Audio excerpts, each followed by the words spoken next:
Bom dia, sejam bem-vindos para mais uma EBD online, Escola Bíblica Dominical. E hoje nós vamos falar sobre as 7 tentações de Jesus no deserto. Sempre se fala de 3, 4, mas é muito importante, a gente precisa entender que o diabo não aparece de rabo, chifre, mas ele também não aparece, às vezes a gente cria uma ideia do diabo, do inimigo, a gente cria uma ideia da estratégia que o inimigo vai usar para tentar nos derrubar. Então nós vamos aqui de forma bem inteligente, bem racional, bíblica, vermos. Primeiro porque a maioria das pessoas fala, não, Jesus foi tentado 3 vezes. Jesus foi tentado 4. E nós vamos ver que foram 7. E basicamente o diabo é astuto, mas ele usa sempre as mesmas ferramentas. Quando ele tinha acesso a Deus e aos céus, ele era perfeito, era inteligente, era criativo. Mas a partir do momento que ele se desligou dos céus e de Deus, ele leva consigo o que ele tem dentro de si. Ele leva as suas habilidades, os seus dons, e ele vai usar isso para o mal. Mas aí ele perde a criatividade, porque Deus é criativo. Então ele vai sempre usar as mesmas estratégias. Se você souber de verdade quais são as 7 estratégias que o diabo usa para destruir a sua vida, destruir a sua família, destruir os seus negócios, é sempre a mesma estratégia, é sempre a mesma. É que uma pessoa cai em uma, outra pessoa cai em outra, eu tenho a tendência de cair em uma, você em outra. Mas quando nós entendemos as artimanhas do inimigo, quando nós entendemos as ferramentas que ele usa, fica fácil. Fica fácil nós olharmos e identificarmos como ele derruba as pessoas, como ele vem roubar a prosperidade, como ele rouba a prosperidade, como ele mata os sonhos, como ele destrói os filhos. Esse era o propósito da tentação do inimigo, de Satanás, do diabo, seja qual for o nome, era destruir o filho. E muitas vezes nós não atentamos para isso. Toda a tentação do inimigo tem um propósito: destruir o filho, destruir os filhos de Deus, destruir os meus filhos, destruir os seus filhos. Esse é o propósito principal do inimigo. E quem é que quer ver o seu filho destruído? A sua filha, o seu filho, a sua princesinha, o seu príncipe, a sua ovelha negra, seja quem for. Ninguém quer ver alguém que ama ser destruído. Então nós vamos falar sobre essas 7 estratégias. Deixa eu tomar meu café aqui, estou tomando meu café da manhã.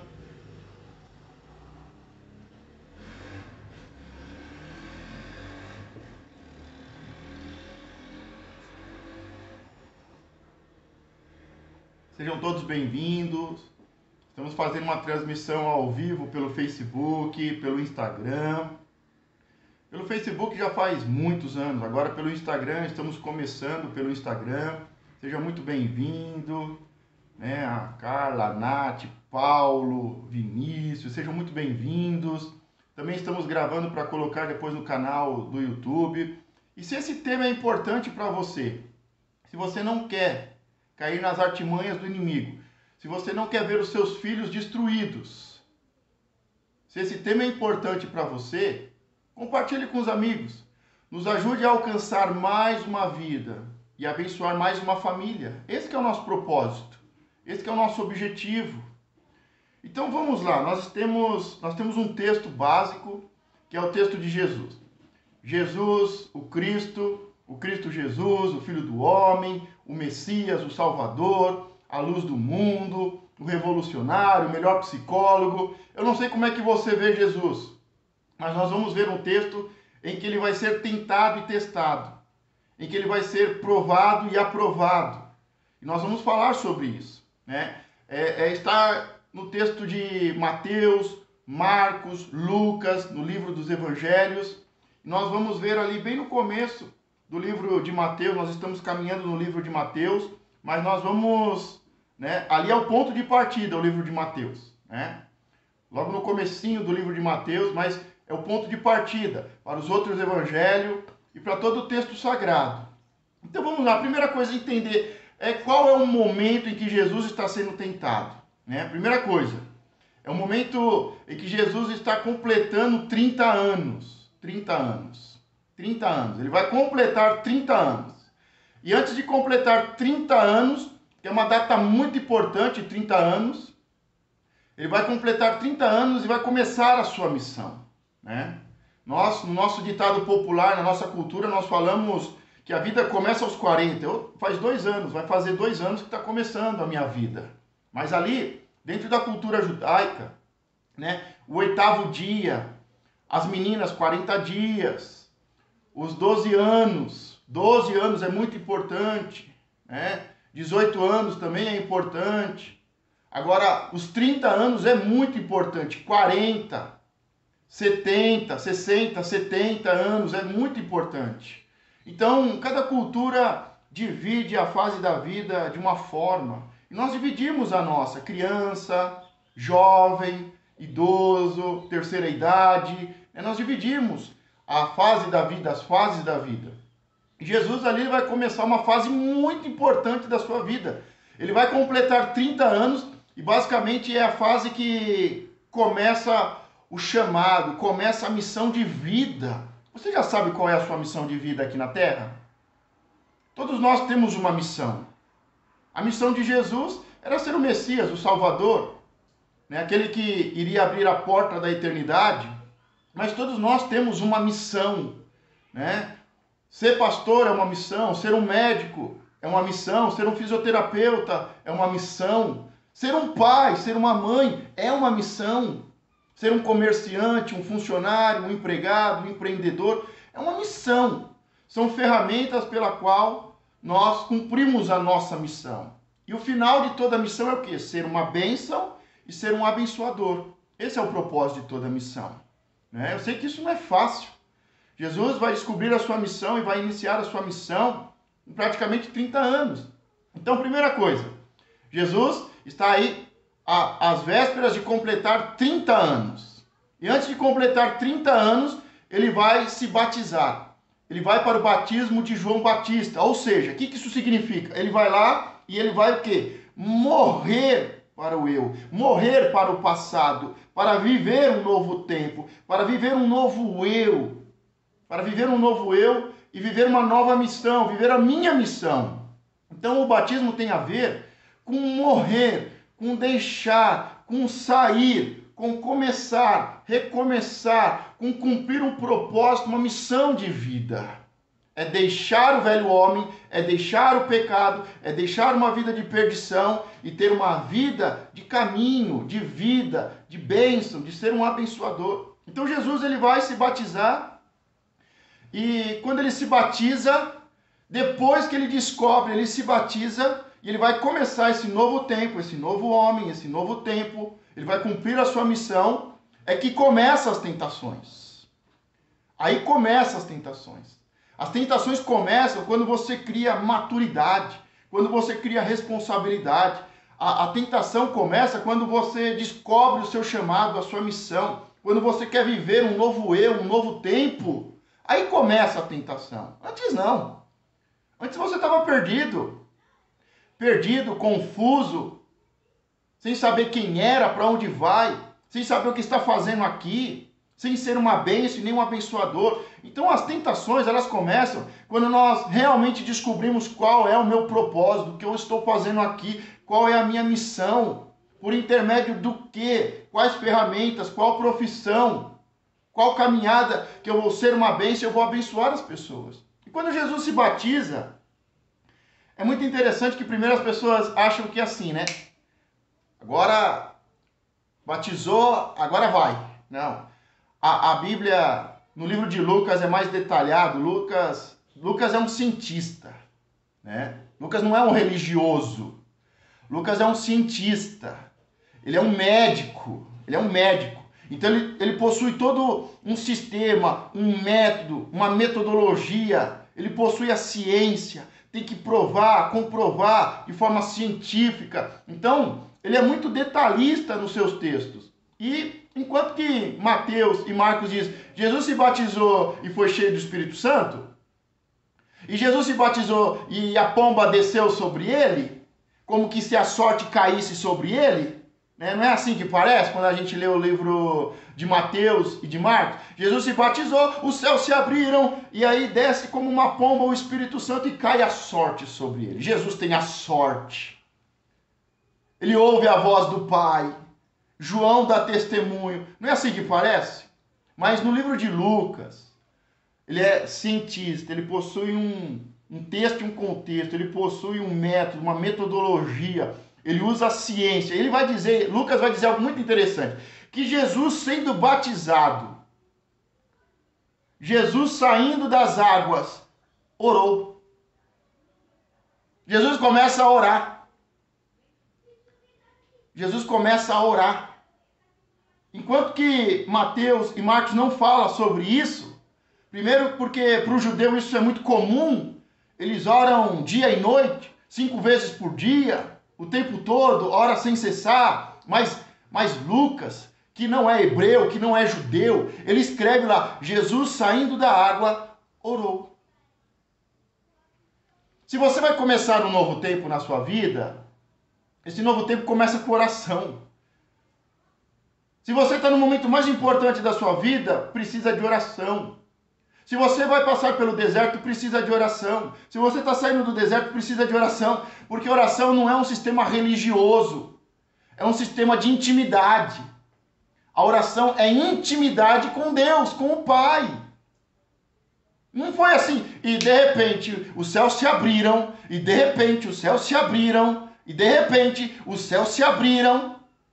E o Espírito Santo desceu como uma pomba e ouviu-se a voz do Pai. Não é assim que as coisas funcionam. Para o judeu, ele entende todo esse processo. Ele tem uma história, ele foi chamado, Abraão, Isaac, Jacó, os juízes, os profetas, os reis, uma aliança com Deus. Mas para Lucas isso não. Para nós isso não. Para nós isso é muito novo. E parece que tudo é mágico, que tudo é místico, que nós fazemos alguma coisa e os céus se abrem. Que nós fazemos alguma coisa e o Espírito Santo cai sobre nós como se tivéssemos uma sorte, como se fôssemos sorteados. Não, Lucas deixa bem claro, Jesus saiu das águas e orou. O que é oração? Oração é intimidade com o Pai. Ele orou, aí os céus se abriram. É a oração que abre os céus, porque a oração é a conexão. A oração é a intimidade com o Pai que está nos céus, para que os céus venham à terra. Tá entendendo? Então Jesus sai das águas e a primeira tentação, de forma muito sutil, que as pessoas não percebem. Seja o diabo, seja a carne, seja a preguiça, seja a ignorância, seja a religiosidade, mas a primeira tentação é parar de orar. Jesus poderia dizer assim, não, agora eu estou batizado, agora tudo vai dar certo, agora eu estou batizado, eu fui batizado nas águas, João Batista, a voz que clama no deserto, me batizou, agora está tudo pronto. Não, ele sai das águas e ele ora, é um novo tempo, ele precisa dessa ligação, dessa conexão, ele precisa dessa intimidade com o Pai, ele precisa ser filho e não criatura. E aí ele ora. E quando ele ora, ele está orando, os céus se abrem, o Espírito Santo desce como uma pomba e pousa sobre Jesus. Não é questão de sorte, não é questão de ser filho, porque até aqui, tudo normal, ele está orando, os céus se abrem e o Espírito Santo desce como uma pomba sobre ele. E aí se ouve a voz do Pai. Tem pessoas que dizem, pastor, eu não ouço a voz do Pai. Mas eu falo assim, mas você está orando? Eu falo, não, eu estou orando. Não, você está orando como um religioso. Você está orando o Pai Nosso, não que seja errado. Você está orando a Ave Maria. Você está reproduzindo um texto. Não, eu estou falando de intimidade. Não pode ser algo mecânico. Não tem que ser intimidade. Oração é intimidade. É andar junto. É estar no Pai. O Pai em você. E a primeira tentação de Jesus é essa. A nossa primeira tentação é essa, é não orarmos, é não entendermos a importância da oração, é vivermos uma oração religiosa, hipócrita. É muito importante que você ore. Orar é ter intimidade com o Pai. É ter intimidade com os céus. E aí, Jesus orando, os céus se abrem, o Espírito Santo desce e se ouve a voz: este é o meu filho, a quem eu tenho prazer. Jesus não fez nada. Jesus está apenas começando o seu chamado. A partir do momento de descobrir o seu chamado, a sua missão, como ser uma bênção e como ser um abençoador, muda tudo. Muda tudo. Mas eu vejo as pessoas crescendo, eu passei por isso. As pessoas crescem, se tornam jovens, sabem tudo, ficam batendo cabeça, até que se cansam. E aí descobrem o seu chamado. Mas não precisa ficar batendo cabeça. Não precisa ficar errando na vida. Basta crescer e adquirir maturidade por intermédio de intimidade. Tem gente que adquire maturidade pela experiência. Agora, existem pessoas que adquirem maturidade pela intimidade. Não precisa errar tanto. Basta ter intimidade com o Pai. O Pai te criou. O Pai te enviou. O Pai sabe qual é o seu chamado. Então a primeira tentação de Jesus era sair do batismo e dizer: o que tem de gente que se batiza no outro dia nunca mais aparece na igreja? Acha que agora eu sou batizado, agora eu vou para o céu. Vai nada, irmão. Vai nada. Vai nada. Não adianta ser religioso. Tem que ter intimidade com os céus para ir para os céus. Então Jesus, ele sai das águas e Lucas diz: e Jesus orando, os céus se abriram, o Espírito Santo desceu e se ouviu a voz: este é o meu filho. O Pai fala: este é o meu filho, a quem eu tenho prazer. Então precisamos vencer a primeira tentação. Jesus venceu a primeira tentação. Não apareceu o diabo de chifre, de garfo, né, e rabinho, dizendo: não ora, é proibido orar. Se você orar, eu vou te matar. Não teve nada disso. Mas é a primeira tentação, é não orar. Sabe qual foi a segunda tentação de Jesus? Deixa eu tomar aqui mais um gole de café.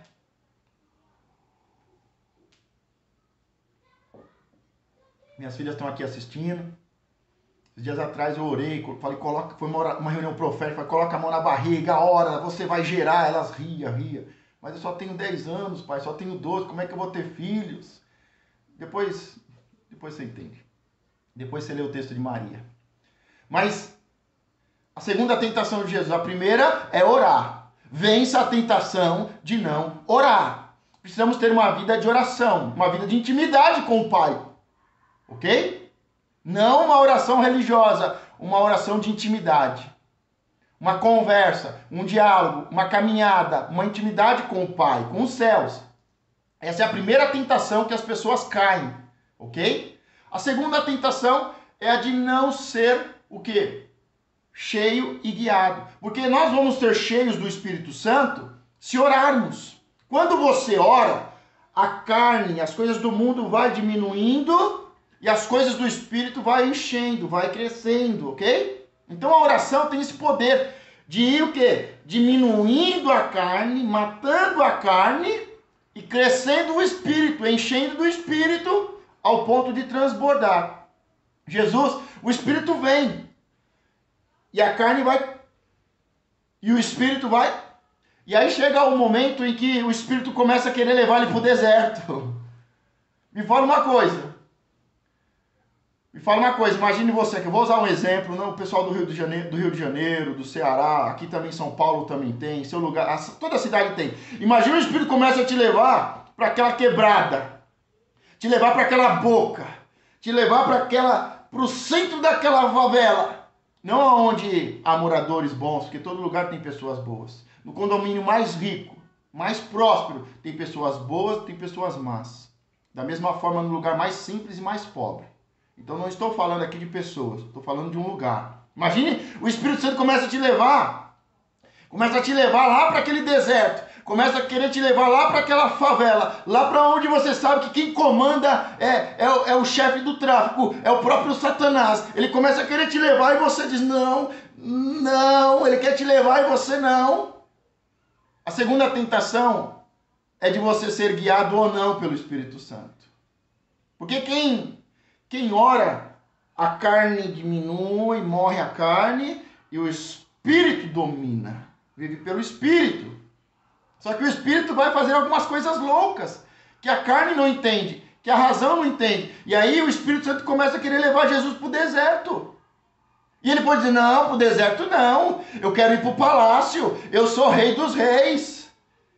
A segunda tentação é não se deixar ser guiado pelo Espírito Santo. Você sabe que você tem que fazer, mas não faz. Você sabe que você tem que ir, mas você não vai. O que o Espírito Santo está te levando, te impulsionando, te tomando pela mão e dizendo, vai por aqui. E você diz, não, eu vou por ali. Ele quer te levar no deserto, mas você quer ir para o palácio. Ele quer te levar para a igreja, mas você vai para o churrasco. Nada contra churrasco. Só que não é hora de ser levado ao churrasco. É hora de ir ao deserto. E Jesus, ele pega e se submete.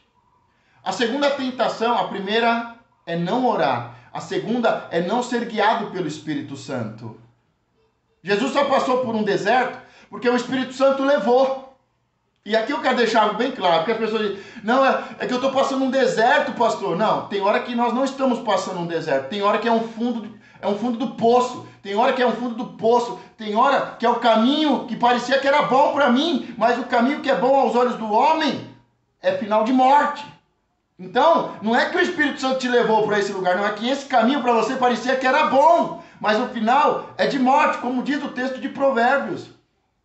O caminho que aos olhos do homem parece bom, o final é morte. Então não vem dizer que é deserto, não. Não. É a sua vontade, foi a sua carne, foi a sua ignorância. Você olhou e disse, não, olha os campos verdejantes de Sodoma e Gomorra.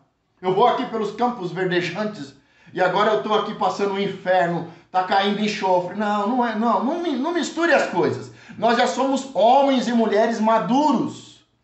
Não precisamos ser crianças na fé. Ou nós tomamos o nosso caminho ou tomamos o caminho do Espírito Santo. E o nosso caminho, a princípio, parece bom, mas o final é de morte. O do Espírito Santo, a princípio, parece ruim, é deserto, mas o final é de bênção. Até mesmo porque Ele está conosco. Não é porque você foi para o caminho errado que o Espírito Santo vai com você. Então a segunda tentação é não deixar ser impelido, como Lucas diz, guiado. Agora vamos ao deserto. Então as duas primeiras tentações, antes de entrar no deserto, não ter uma vida de oração e não ser guiado pelo Espírito Santo. É aí que começa a tentação. Ok? Seja a tentação guiada pelo Espírito Santo, ou seja um caminho de desgraça que você entrou, que o diabo te colocou. Agora vamos ao deserto. Quando Jesus está no deserto, vai acontecer algumas tentações bem interessantes. Eu até me empolgo aqui, deixa eu tomar um pouco de café. Agora sim, porque sabe qual que é o problema? É que a gente só vê o momento, assim, a gente tem uma visão tão pequena que a gente assim, ó, parece um cavalo, né? Um cabresco, assim, ó. A gente não consegue ver o antes e não consegue ver o depois. Então, para a gente entender as coisas, ter maturidade, sabedoria de Deus, a gente vai tirar o cabresco. O cabresco, muitas vezes, é o que eu acho, é o que eu aprendi, o que me ensinaram. É a religiosidade, é a ignorância, é a carne, é o eu. Eu sei tudo. Então nós precisamos tirar o cabresco. Tirar o que nos ensinaram, precisamos tirar a religiosidade e olhar antes e olhar depois.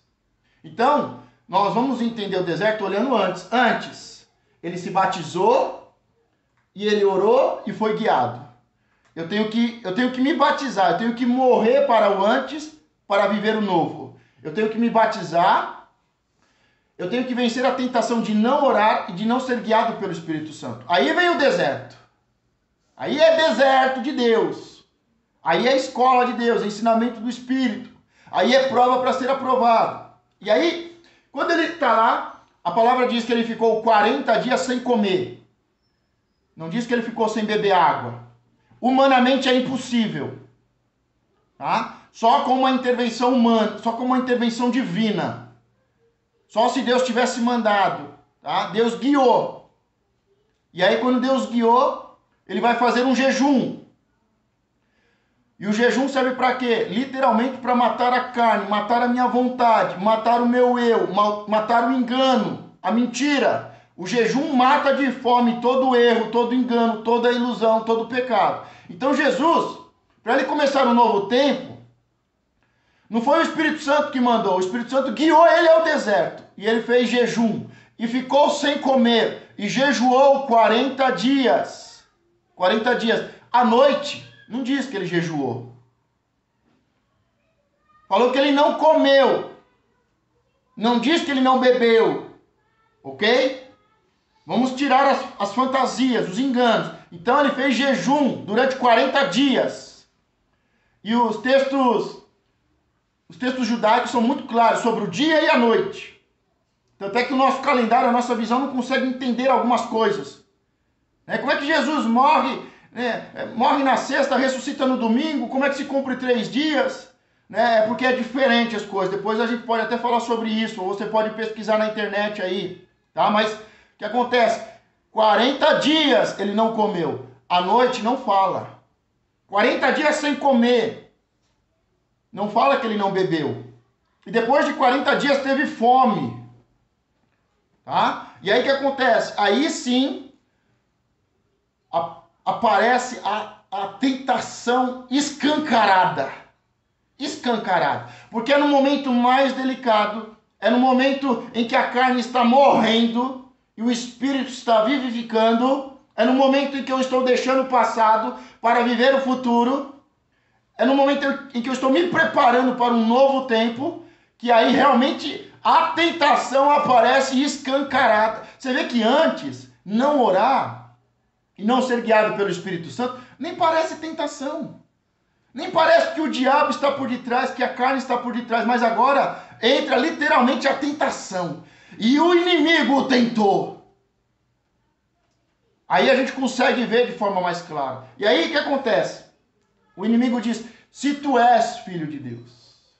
Se tu és, o diabo, o inimigo usa isso 2 vezes. Essa é a tentação mais importante. Essa é a tentação mais forte. Essa é a tentação que derruba a alma do homem. Essa é a tentação que destrói a família. Quem é o meu pai? Meu pai é aquele que me rejeitou? Meu pai é aquele que me abandonou? Meu pai é aquele que não liga para mim? Meu pai que compete comigo? Meu pai que quer o meu mal? O meu pai, que eu nem sei quem é? O meu pai que eu nunca vi? O diabo começa as 2 próximas tentações, literalmente no deserto, dizendo, se tu és filho de Deus. Se tu és filho de Deus. Se tu és filho de Deus. Esse teu nascimento é meio estranho aí, Maria, José, Espírito Santo, Ricardão, tem alguma coisa nisso daí. Quem é o seu pai? O Espírito Santo, Deus Pai.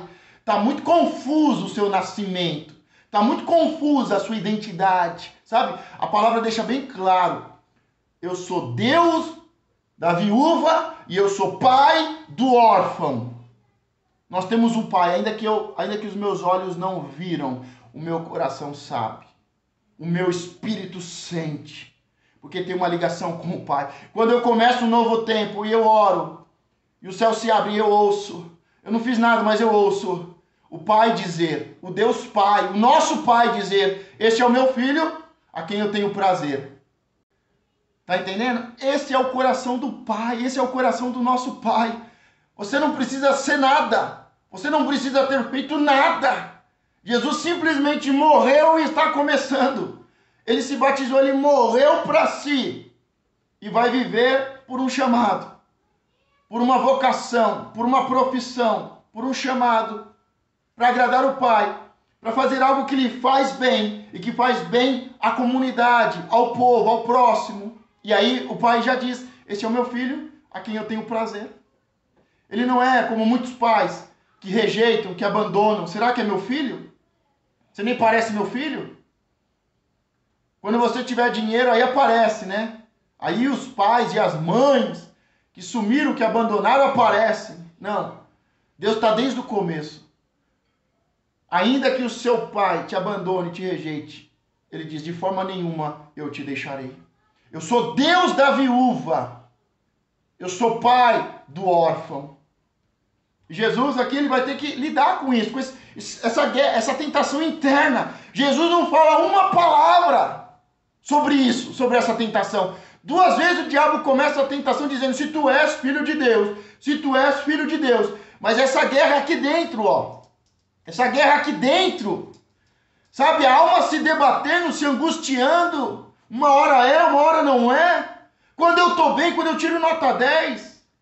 Quando eu tenho dinheiro, eu sou. Quando eu não tenho, eu não sou. Essa alma aqui dentro, Jesus tem que vencer essa tentação aqui dentro. Jesus, ele não trava um diálogo. Ele não usa um texto bíblico. Ele não diz, Deus é pai do órfão. Ele não fala nada, porque essa guerra é aqui dentro, ó. É aqui dentro que a gente fica doido, fica paranoico, a gente não consegue entender o que acontece aqui dentro da nossa mente, do nosso coração, da nossa alma. É uma guerra interna que você tem que vencer. Deus é o seu pai. Se o seu pai e a sua mãe te abandonou, ele é pai do órfão. Ele é o nosso pai. Isso tem que ser resolvido aqui dentro para você vencer. Para você vencer. E ainda que você tenha um pai e uma mãe, se você não morrer para as coisas do mundo, se você não deixar pai e mãe e seguir a Cristo, não é meu discípulo, diz o Senhor. Não é filho de Deus. Chega uma hora que você precisa se tornar homem, mulher, deixar pai e mãe. Deixar pai e mãe não é ignorar, não é abandonar, não é brigar. Não é dizer, não, a partir de agora eu vou seguir a Bíblia. A partir de agora eu vou seguir a Cristo, a palavra de Deus. A partir de agora você é o meu pai, mas eu fui adotado por Deus. Deus me adotou por intermédio da morte e ressurreição da cruz. Agora eu sou sangue de Cristo. Tem que estar resolvido aqui dentro. Ah, não adianta, sabe, o psicólogo pode te ajudar, o pastor pode te ajudar. Se você tem pai, a sua avó pode te ajudar, mas é aqui dentro que precisa resolver, essa palavra precisa entrar. Interessante que Jesus, quando ele se batiza e ele está orando, o céu se abre e o Espírito Santo desce.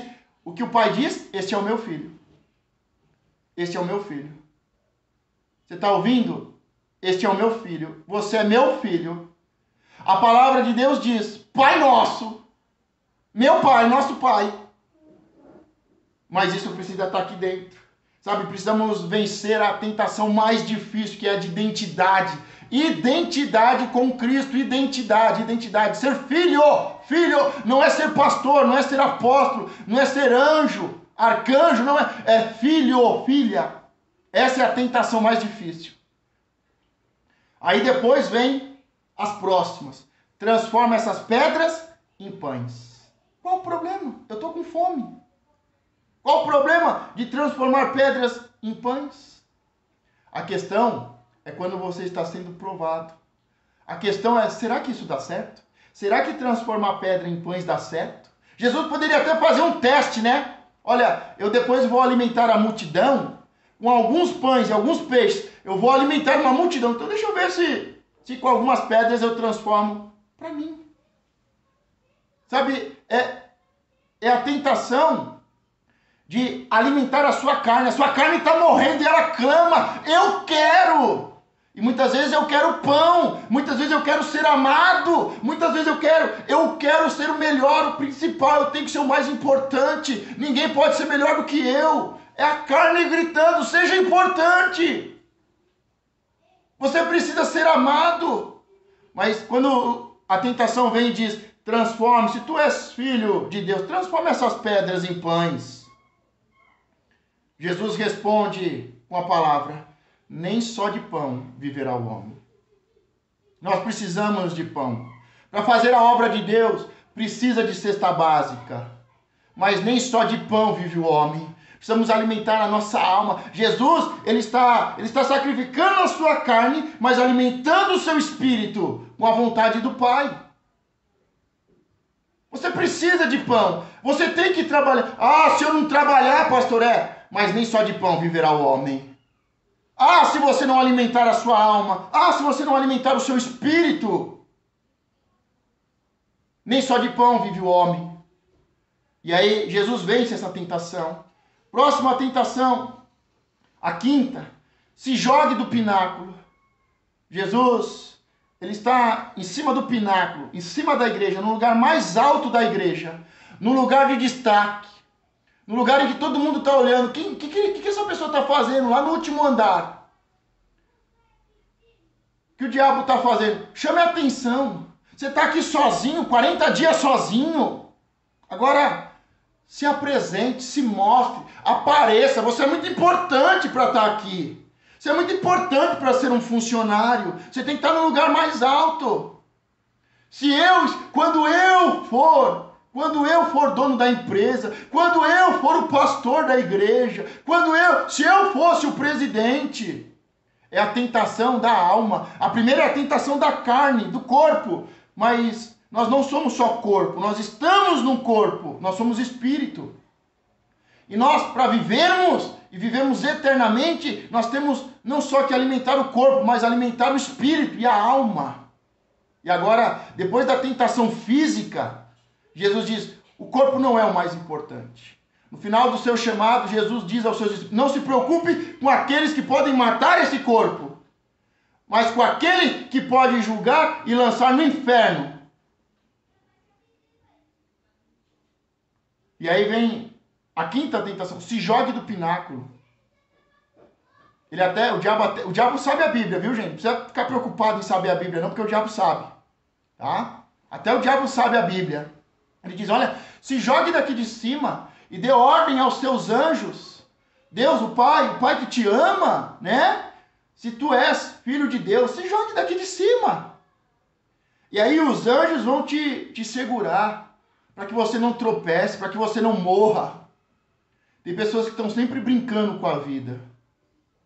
O diabo está falando, olha, se o corpo não é importante, se o mais importante é o espírito, então se jogue daqui de cima. O Pai não dá ordem aos anjos a seu respeito? Se tu és filho de Deus, se jogue daqui de cima. E os anjos vão te segurar. E você vai cair como uma pluma, como uma purpurina, ali na frente do templo. E todos vão dizer, nossa, olha, é Deus chegando. É o Deus, o enviado de Deus que desceu na terra. É o Todo-Poderoso que desceu na terra. A nossa alma, ela precisa ser amada. E ela deseja sempre ser amada. E ela quer a vaidade. Ela quer os holofortes. Ela quer ser aclamada. Jesus diz, não tentarás o seu Deus. Não tentarás o seu Deus. Não tente a Deus. Sabe, uma coisa é a gente fazer prova. Outra coisa é a gente querer provar a Deus. E o único lugar na Bíblia que fala que nós podemos fazer prova de Deus é em relação aos dízimos. Então, se você quer provar Deus, prove no dízimo.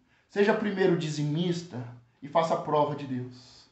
E ele diz, e eu abrirei os céus, o bom tesouro, e os abençoarei com uma bênção tal.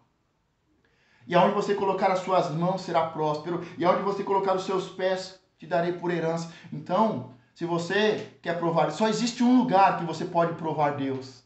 É na parte financeira. É com os dízimos. É sendo dizimista. Então seja dizimista, aí você pode provar Deus. Agora tem muita gente provando Deus e é influência maligna. Deixa eu ver se Deus é Deus. Deus vai ter que responder, porque eu dei uma oferta, eu fiz um sacrifício. Oferta não tem nada a ver. Sacrifício não tem nada a ver. Não. Jesus, ele responde, não tentarás o Senhor seu Deus. Pare de tentar Deus. Pare de provar Deus. Pare de provocar Deus.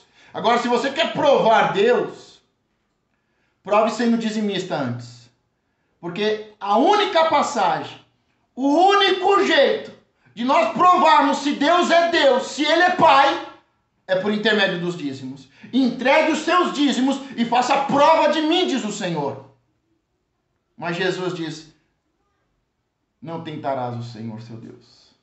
Tem gente tentando, tem gente provocando a ira de Deus, tem gente provocando, tem gente fazendo birra, tem gente se jogando do pináculo. Quero ver se eu sou importante para Deus. Não tentarás o Senhor teu Deus. Ele dá ordem aos seus anjos, mas não tente a sorte. Não prove, não provoque Deus. Agora, se você quer provar Deus, seja dizimista. É o único jeito. Sexta tentação. se prostrado me adorar. Eu te darei tudo isso, os reinos. Ó, você vai vendo que o inimigo vai dizendo, ó, transforma pedras em pães, faz para o seu corpo. Se joga daqui, alimenta a sua alma. Faz uma prova para ver se seu pai te ama. Faz uma prova para ver se realmente ele te ama. Então, o diabo está tentando Jesus fisicamente. Você precisa comer, senão você vai morrer. Tem gente, mas você está fazendo tanto para a igreja, mas você está sacrificando tanto para a igreja, você está dando tantas coisas para a igreja, seu tempo, a Bíblia diz que o pastor tem que dar a vida pelas ovelhas. Mas alguma coisa para você. O diabo vai tentar você fisicamente. Você precisa de pão. O diabo vai te tentar e te provar na alma. Você merece. Prove o amor. Veja se seu pai te ama, se joga. Ele vai tentando. Mas agora, o diabo agora muda. Ele diz assim, ó. Se você vier prostrado e me adorar. O diabo sabe sobre adoração, gente. Deixa eu te falar uma coisa. Deixa eu te explicar uma coisa. Líderes de louvor, preste atenção. O diabo sabe sobre adoração. Ele era o regente do coral da adoração.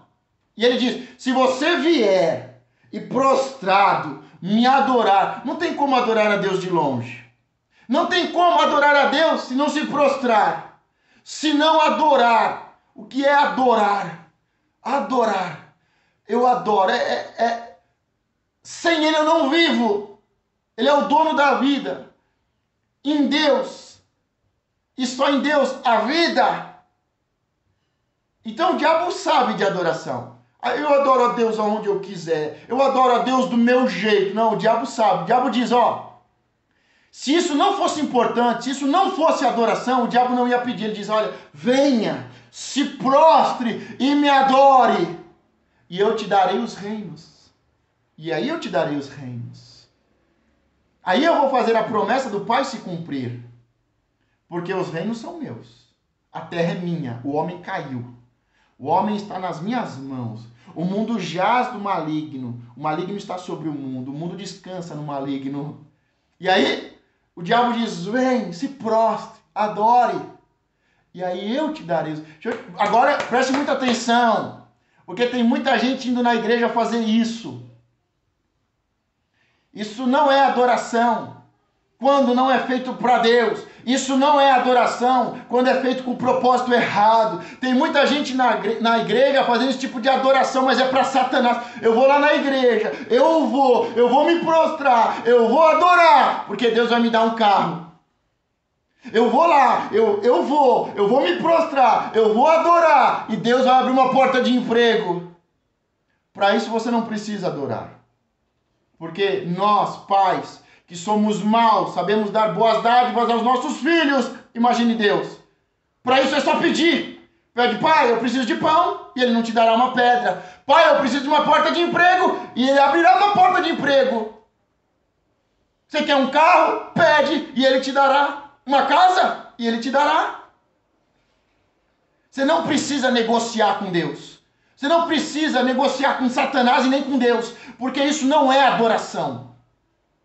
Isso é idolatria. Isso é religiosidade. Isso é de Satanás. Tem uma mulher que procurou Jesus, e eu acredito que ela chegou perto de Jesus bem religiosa, se aproximou, se curvou, se prostrou e disse, eu tenho um pedido a fazer. Quando o Senhor estiver no seu reino, que um dos meus filhos se sente à direita e o outro à esquerda. Religiosidade, hipocrisia. Eu não estou falando que a gente não pode pedir, mas a gente não pode adorar um coração enganoso. O provérbio diz que a oferta, o sacrifício do ímpio provoca a ira de Deus. Por quê? Por quê? Porque a oferta com o propósito errado. A oferta do ímpio é sempre troca. Ele vem da feitiçaria, ele vem de Satanás, está acostumado a fazer troca com o diabo. Eu te dou isso, eu faço um sacrifício, eu coloco isso na esquina, eu coloco isso na cachoeira, eu coloco isso na mata, e o Senhor me dá isso. Isso é diabólico. Deus abomina isso, isso é troca, isso é negociação. Quem é o ser humano para fazer troca com Deus? Nós somos filhos, basta pedir, pai, me dá pão. Pai, me dá uma casa, um carro. Pai, me dá uma condição melhor, uma vida melhor. É pedir. Agora tem gente que se aproxima com aquela carinha de religioso. Se prostra com carinha de anjo. De anjo caído, prostrado, caído. Senhor, eu estou te adorando tanto, eu sou dizimista. Eu fiz um sacrifício. Me dá os reinos. Essa tentação tem levado muitas pessoas à queda, a perder sonhos, a matar a prosperidade e destruir os seus próprios filhos, a sua casa. Temos que adorar de todo o coração, com toda a mente, com o propósito de adorar. Não estou falando que é errado pedir, você está entendendo isso? Até mesmo porque tudo que é do Pai é nosso, é herança. Mas aí Jesus vence. Só a Deus adorarás. Porque quando você procura a Deus, entre aspas, para adorar a Deus, porque está atrás de Deus, você está adorando por intermédio de idolatria. Você está adorando por intermédio de um propósito enganoso, por um interesse. Seja Satanás ou seja Deus. Temos que adorar a Deus em espírito e em verdade. Não em engano, não em interesse. Mas aí Jesus diz, usando a palavra, ele diz: só ao Senhor adorarás, só ao Senhor se prostrarás e adorarás. Não adore Satanás por causa do reino. Não adore por intermédio da religiosidade para ter coisas. E aí ele diz: para trás de mim, Satanás. Quando você começa a vencer o Satanás, quando você começa a vencer as tentações, isso começa a te dar... Jesus venceu não orar, não ser guiado. Ele venceu a identidade de não ter uma identidade. Então Jesus, ele está orando, ele está sendo guiado, ele sabe que ele é filho, ele ouviu, ele leu, eu sou filho. Ele venceu a tentação da carne, ele venceu a tentação da alma, e agora ele está vencendo a tentação do espírito. Porque o espírito clama: Abba, Pai. Só que muitas vezes nós procuramos o pai da mentira e não o nosso pai. O pai da mentira e não o nosso pai. E aí, agora, Jesus vai vencer uma tentação após a outra. Até que ele chega uma hora e ele diz: para trás de mim, Satanás. Para trás de mim, porque agora eu vou cumprir o meu propósito. Eu vou cumprir o meu chamado. E aí, agora, o diabo foge dele. O diabo foge. E diz que o deixou por um tempo. Porque o diabo vai vir para a última tentação. A tentação de ir para a cruz ou não. Realmente morrer. Porque o batismo nas águas é um ato profético. Mas a cruz é literalmente a morte do eu e a morte da carne. Viver no reino. E aí o diabo o deixou por um tempo. Porque o diabo vai vir para a última tentação de você tomar a cruz e seguir a Cristo ou não. Ser filho de Deus ou ser filho da mentira, um religioso hipócrita. Cumprir a palavra de Deus, obedecer a palavra de Deus ou obedecer o pai da mentira, que é homicida desde o princípio. Ou você vai dar bênção ou você vai dar maldição. Cada árvore dá o fruto que é. Eu nunca vi uma laranjeira dar limão. E aí agora o Espírito Santo vai tirar ele do deserto. Observe que não foi Jesus que foi, não foi Jesus que saiu. Se você está num deserto, o Espírito Santo te levou e ele vai te tirar. Agora, se foi o seu coração enganoso, se foi uma tentação entrar pelo caminho errado, que parece bom, os campos verdejantes de Sodoma e Gomorra, o Espírito Santo vai enviar anjos. E lá diz que o sobrinho de Abraão, com a sua esposa e as suas filhas, se demorava a sair. Sodoma e Gomorra vai ser destruída, mas ela é tão bonita, é tão verdejante. Eu quero continuar em Sodoma e Gomorra. O Espírito Santo não vai te tirar, porque ele não é o seu guia. Mas Deus, ele é tão misericordioso que ele enviou 2 anjos. e disse: saiam de Sodoma e Gomorra. Rápido! E eles demoraram e os anjos pegaram ele pelas mãos e forçaram a saída. Deus vai até forçar, enviar anjos e forçar a sua saída. Você se jogou do pináculo? Se você está tentando Deus, deixa eu ir para Sodoma e Gomorra. Eu sou muito jovem. Deus vai até enviar anjos e forçar você a sair. Forçar, não obrigar. Porque a mulher de Ló ficou lá. Morreu. Virou uma estátua de sal.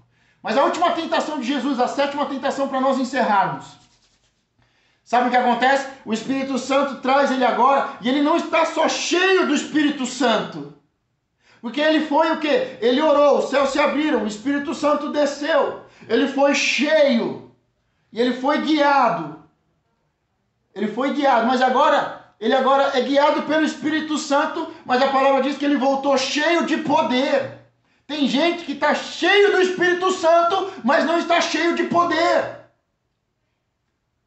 Porque Deus só vai dar poder para quem vence a tentação. Se você não está vencendo a tentação, você não vai ser cheio de poder. Você pode ser cheio do Espírito Santo, mas ser cheio de poder é outra coisa, é outro nível. E aí Jesus agora, ele vem do deserto cheio de poder. E aí vem a última tentação. Usar o poder a seu favor. O ditado popular diz: quer conhecer uma pessoa? Dê poder a ela. Quer conhecer de verdade? Tire o poder dela. Jesus recebeu o poder. E depois perdeu o poder na cruz. Ele tomou o pecado. Ele deixou o poder e tomou o pecado. A última tentação de Jesus, além de usar o poder a benefício próprio, porque agora eu tenho o poder. Agora eu posso transformar pedra em pães. Agora eu posso. Agora eu posso pegar alguns pães e montar uma padaria, o meu negócio. Ou eu posso ser uma bênção, gerar emprego, gerar recursos, abençoar muitas famílias. Então Jesus agora ele pode pegar o poder, porque agora é dele. Porque agora ele tem poder. E ele pode usar em benefício próprio, ou ele pode usar em benefício próprio da missão e para ser um abençoador. Você está entendendo a diferença? E para terminar, ele tem que abrir mão do seu poder. No Getsemane, Jesus chora. Não é porque ele vai ter que abrir mão do poder. É porque quando ele tem que abrir mão do poder, ele vai ter que tomar o pecado. E quando ele tomar o pecado, a conexão com o Pai é quebrada. A conexão é quebrada. Mas ele tem o poder, ele usa o poder para abençoar, libertando, curando, abençoando, dando vista, limpando o leproso, colocando o paralítico de pé, perdoando. Ele usa o poder para cumprir o propósito da sua vida, que é abençoar pessoas. E aí na hora que ele tem que abrir mão do poder, a questão não é o poder. Ele está angustiado e a sua alma está angustiada de morte. Não é porque ele vai ter que perder o poder. É porque ele vai ter que tomar o pecado em meu lugar. Ele vai tomar o pecado no meu lugar. E vai morrer no meu lugar. E quando ele tomar o meu pecado, a conexão com o Pai se quebra. E aí é o único momento da história, é o único momento na vida de Jesus que ao invés de ele falar Pai e Deus, chamar Jesus de filho, ele vai falar Deus meu, por que me abandonaste? É o único momento de religiosidade de Jesus. Jesus viveu a religiosidade em uma frase: Deus meu, por que me abandonaste? Todo homem, quando a conexão é quebrada com o Pai, trata ele de Deus e diz: por que me abandonaste? Mas Jesus, ao terceiro dia, ressuscitou. E a palavra diz que aquele que morrer com Cristo, ressuscitará com Cristo e se assentará à destra do Pai com Cristo. Eu quero terminar orando por você. Pode ser que você esteja sofrendo uma tentação, uma mega tentação. Talvez você esteja dizendo: não, é impossível vencer, eu não consigo. A minha carne precisa de pão. Eu preciso de droga, de álcool, de cocaína. Eu preciso de prostituição. Eu preciso roubar, a corrupção. Eu não sei qual é a tentação que está corroendo a sua carne. Mas Eu preciso de oração, você precisa de oração. Jesus saiu das águas e orou. E eu quero orar por você. O Espírito Santo vai vir sobre nós, se manifestará em nós, e ele vai nos encher para vencermos qualquer tentação. Eu quero terminar aqui enumerando as tentações. Jesus venceu a primeira tentação de não orar, Jesus orou. A segunda tentação de não ser guiado pelo Espírito Santo, ele foi guiado pelo Espírito Santo. Ele venceu a tentação interna de ser filho de Deus. Se tu és filho de Deus, ele venceu a quarta, não transformou pedra em pães, mas ele viveu da palavra, de toda a palavra, do Antigo e do Novo, de toda a palavra. E quando ele diz toda a palavra, só tinha o Antigo. A quinta, de se jogar do pináculo, de precisar de holofortes. Você precisa ser amado, precisa amar os seus filhos, mas você não precisa de holofortes.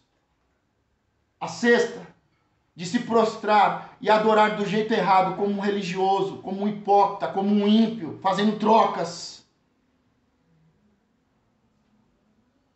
E a sétima, de usar o poder, de usar o seu dom, de usar o seu talento, de usar a sua força para o bem, para o seu próprio bem e para o bem de todos. Se é possível, feche os seus olhos. Coloque a mão sobre o seu coração. João Batista não orou por Jesus. Foi Jesus que saiu das águas e começou a orar. Comece a orar agora.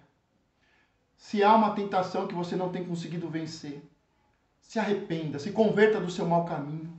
Peça para que o Espírito Santo que habita em você possa te guiar, que ele possa abrir o escape, que em nome de Jesus esse demônio possa sair por 7 caminhos. Você é mais do que vencedor em Cristo Jesus. Mais do que vencedor em Cristo Jesus. Estou lendo aqui o Alex, kkk, purpurina. Só você para me fazer rir, Alex, numa hora dessa. Deus te abençoe, meu amigo. Você sabe que foi o seu testemunho que edificou a minha vida e me fez voltar a Cristo. Você está sempre nas minhas orações. Você foi o canal de bênção, um dos canais de bênção, para que eu estivesse aqui na presença do Senhor sendo bênção. Deus te abençoe e abençoe a sua casa. Em nome de Jesus. Fique na bênção do Senhor. Ele é o seu Pai. Ele é o nosso guia, o nosso consolador. Você é mais do que vencedor. Viva esse novo tempo, debaixo do poder e autoridade do Espírito Santo. Você é uma bênção e um abençoador. E todas as famílias serão benditas. Eu vou ficando por aqui. Deus te abençoe em nome de Jesus. E domingo que vem, às 10 horas, continuamos com a nossa EBD, Escola Bíblica Dominical. Fique na paz, uma semana abençoada.